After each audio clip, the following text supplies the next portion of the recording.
வணக்கம். இப்ப நான் சில இடங்கள சொல்றேன், கேளுங்க. நள்ளிரவு, போர்க்களம், சுடுகாடு. இந்த பேரை கேட்டாலே மனசுக்குள்ள ஒரு மாதிரி இருக்குல்ல? ஒரு சின்ன பயம், ஒரு மர்மம்.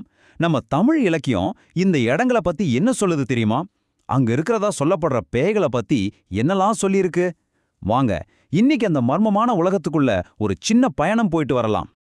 அகன்ற வாய், பன்னி கொம்பு மாதிரி பற்கள், செத்துப்போன பிணத்தோட கொடலையே மாலையா போட்டுக்கிறது. அப்பப்பா, இத கேட்டா ஏதோ புதுசா வந்த ஹாரர் படத்தோட வர்ணன மாதிரி இருக்குல்ல. ஆனா உண்மை என்னன்னா, இது ஆயிரக்கணக்கான வருஷத்துக்கு முன்னாடி நம்ம தமிழ் இலக்கியத்துல எழுதப்பட்ட ஒரு பேயோட தோற்றம். யோசிச்சு பாருங்க, இந்த ஒரு வரியே போதும் நாம எவ்ளோ பயங்கரமான ஒரு உலகத்துக்குள்ள காலடி வைக்க போறோம்னு புரிஞ்சுக்க. அப்போ பேய்னா இப்படி ஒரு கொடூரமான உருவம் மட்டும்தானா? கண்டிப்பா இல்ல. நம்ம தமிழ் இலக்கியம் பேய்களுக்கு பல முகங்கள் இருக்குன்னு சொல்லுது.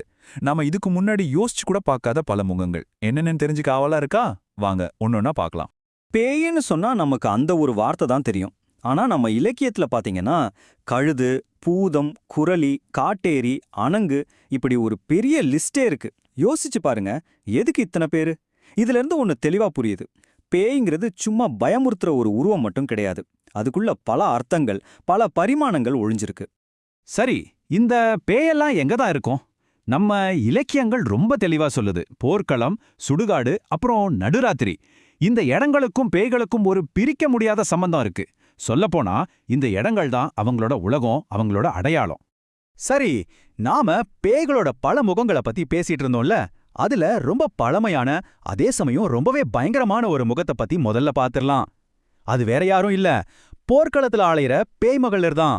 பேய் மகளிர்னா யாரு? நம்ம சங்க இலக்கியத்துல, குறிப்பா புறநானூறு மாதிரி நூல்கள்ல இவங்கள பத்தி வருது. போர்க்களத்துல செத்து கிடக்கிற வீரர்களோட உடலை சாப்பிட்டுட்டு அந்த இரத்தக்காலரியில பயங்கரமா ஆட்டம் போடுற பெண் பேய்கள் தான் இவங்க. இதை படிக்கும்போது சும்மா ஒரு கற்பனைன்னு நினைக்காதீங்க.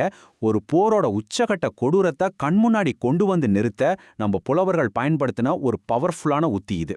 முத்தொள்ளாயிரம் மாதிரியான நூல்கள்ல இன்னும் ஒரு படி மேல போய் சொல்றாங்க. போரினால அழிஞ்சு போன நகரங்களே இந்த பேய்களோட வீடா மாறிடுமா? இங்க நாம கவனிக்க வேண்டிய முக்கியமான விஷயம் என்னன்னா, பேய்களை சும்மா பயமுறுத்துறதுக்காக மட்டும் பயன்படுத்தல, ஒரு போரோட பயங்கரமான அழிவையும் அதனால ஏற்படுற சோகத்தையும் காட்டுறதுக்கான ஒரு குறியீடா தான் பார்த்திருக்காங்க. போர்க்களம், ரத்தம், பிணம் தின்றது, அப்ப இது மட்டும்தான் பேய்களோட உலகமா? இல்லவே இல்ல. இப்போ நாம பார்க்க போறது இந்த கதையிலே ஒரு பெரிய ட்விஸ்ட். தமிழ் இலக்கியத்துல ஒரு பேயோட உருவம் பயத்துல இருந்து பக்திக்கு மாறுற ஒரு ஆச்சரியமான தருணம் இது. ஆமாங்க, நீங்க கேட்டது கரெக்டு தான். பக்தி இலக்கிய காலத்துல பேய் வடிவங்கிறது பயத்தோட அடையாளம் இல்ல. அதுக்கு பதிலா கடவுள் மேல வச்சிருக்கிற அளவு கடந்த பக்தியோட உச்சக்கட்ட வடிவமா பார்க்கப்பட்டிருக்கு. என்னது, பேய் வடிவமும் பக்தியோட உச்சமா? அது எப்படி முடியும்? வாங்க அதையும் பார்த்தரலாம். இதுக்கு ஒரு சூப்பரான உதாரணம் இருக்கு. காரைக்கால் அம்மையார். சிவபெருமான் சுடுகாட்டுல ஆடுற அந்த திருநடனத்தை கண்ணால பார்க்கணுங்கிற ஒரே ஆசைக்காக தன்னோட அழகான மனுஷ உடம்பையே வேணான்னு சொல்லி பேய் உருவத்தை அவங்களே கேட்டு வாங்கிக்கிட்டாங்க. பாத்தீங்களா, இங்க பேய் உருவங்கிறது பயம் இல்ல, அது ஒரு தியாகம், ஒரு அர்ப்பணிப்பு. இப்ப யோசிச்சு பாருங்க, ஒரே பேய் உருவம்தான், ஆனா போர்க்களத்துல அது பிணத்தை தின்னு பயத்தை உருவாக்குது. அதே உருவம் சுடுகாட்டுல சிவனப்பாடி பக்தியோட அடையாளமா மாறுது. ஒரே உருவம், ஆனா இடம் மாறும்போது அர்த்தம் எவ்வளவு மாறுது பாத்தீங்களா? இதுதான் நம்ம இலக்கியத்தோட ஸ்பெஷாலிட்டி.